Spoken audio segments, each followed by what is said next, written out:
Hey gang, here in the Philippines today, and going to talk about the drama that's been going on here from outbound immigration the last couple weeks. It's been all over the news, so let's get right into the stories. So about a week or two ago, a Filipina citizen was leaving. Actually, I guess it was back in December, but the story just broke a couple weeks ago that she was leaving to go to Israel for Christmas. And when she was going, she goes through the primary exit for immigration, and then they direct her off, because apparently they weren't satisfied with some of her answers, over to secondary questioning. And she'd been there several hours, according to her, before the planes were going to leave, but they held her in secondary, asking all kinds of questions, some kind of, according to her, kind of silly questions like, did she have a copy of her high school yearbook with her? Or her yearbook pictures, and she'd been out of school for years and had traveled internationally, so this is a silly kind of question, and one that immigration verified that she should not have been asked or should not have had to answer. And what it boils down to, before we get into it much further, is let's talk about the difference in the law here compared to my home country, which is the United States. While we talk, I'm going to kind of show you around this little park I'm at so you can see what I'm seeing. But in the United States, where I come from, we do not have what are called exit clearances. So an exit clearance is where you have to go through immigration in order to leave the country. I've seen this in various different countries that I've traveled to. It's actually pretty common in most places. But you present yourself to immigration, especially if you're a foreign national leaving, and you get stamped out. And if you're a citizen, you know, it lets the country that you're leaving know where you're going. Well, in the United States, we don't have that, and we don't restrict where our citizens can leave the country except under very, very extreme circumstances, such as if you have a court order that prevents you from leaving the country, or if you're under some sort of felony bond that does not allow you, as a condition of that bond, to leave the country and your passport seized. But again, there's nobody checking them. It's just you're not going to have those documents to board the plane.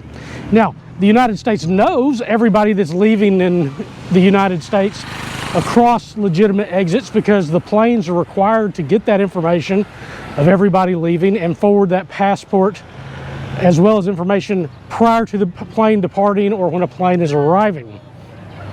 So they're well aware of who's coming and going. It's just you don't have to go through some formal exit interview or clearances or inspections to leave the United States. Well, the Philippines, like many other places, is different, and you actually have to go through immigration before you leave the country. So as a foreigner leaving, I go and I show them my passport. They take a picture, they verify the biometrics and everything's the same, and that I haven't overstayed or anything, and that I don't have any holds on me through any law enforcement agencies and so forth, and then you leave. And that's how it is when you leave Thailand, or when I've left Serbia, or when I've left many other countries that some of y'all who followed me since the beginning know that I've been in. In fact, it's very rare I don't go through some sort of exit clearances. One thing that is different is a lot of countries don't require their own citizens to do so. Well, the Philippines does, and they have good reason for that. And again, I'll show you more of what we're seeing here. So they have good reason for doing that. And some of the reasons for that is they want to prevent human trafficking. So sometimes, especially Filipinas, female citizens of the Philippines, when they are leaving, will be off-boarded from the airplanes. In other words, they will not be allowed to enter that airplane or to fly, because either their paperwork's not in order, or their story that they're telling them isn't making sense, or it's just not checking out. And I think last year, the report that I saw, there was like 50,000 that got off-boarded, and as far as I know, they don't get any refunds to their tickets or anything like that. I'll tell you one of my own personal stories from when leaving. Many years ago, me and my wife were going to America.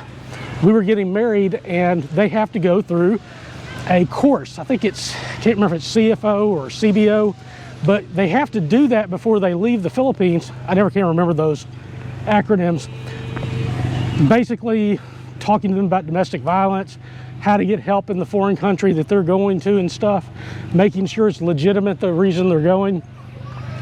And they get a sticker put in their passport by that agency, and also they get a certificate showing that they had it done. Well, the certificate, the sticker shows that you have the certificate.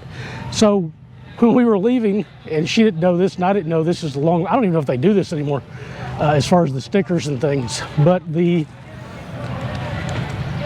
she had the stickers in there, but she had left her certificate, which is the same thing as the sticker, in her checked-in luggage. So they actually had to stop her, go back and get the checked-in luggage, bring it back off the airplane so that they could show those certificates that were the exact same thing as the stickers so that we could board the airplane. So there's also other reasons they're doing it besides that. They also have people that are leaving their country and going to other countries to work that are many times not authorized to do so. So they go in and they work illegally, or they get in trouble in those countries because they're doing so.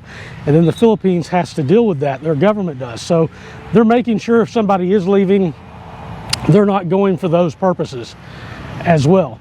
And so anyway, because of this, what happened with this lady, and she wasn't off-boarded, she missed her flight because of all the questions, and she felt that it was wrong. Again, the immigration has apologized to her, but it cost her extra money. It cost her several hundred, maybe almost 1,000 pesos extra, because she had missed that flight, had to get another one the next day. So she had the original flight that she'd paid for that she didn't get reimbursed for, apparently.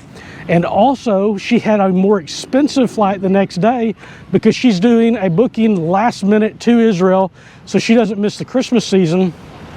Again, she's a Filipino citizen. She was just going on vacation. But a last minute ticket, as you might expect, was very expensive. So she's upset about that, and there's talk of litigation, but it's been all over the news. But this is a very common thing here in the Philippines as far as their citizens leaving the country and then having to go through those exit controls and sometimes aren't allowed to leave. And for right or wrong, a lot of people think it's a good thing. A lot of people think it's a bad thing. That's really up for the Filipino citizens and their government to decide what they want to do. But in the United States, we haven't had that. Although in recent years, there have been talks about having exit clearances at our airport. Something that I am totally against, would totally be opposed to in our country, because I believe as a citizen and not a subject of the United States that I want the freedom of travel, and I don't want my government telling me what to do as an adult. That being said, the United States doesn't have a problem with its citizens being trafficked as much as the Philippines does. It's a serious issue that their citizens have been taken advantage of, multitudes of them, for forced labor and things like that. And generally that doesn't happen to U.S. citizens. I mean, it does happen. It's just with not near the frequency as this country has had people taking advantage of it.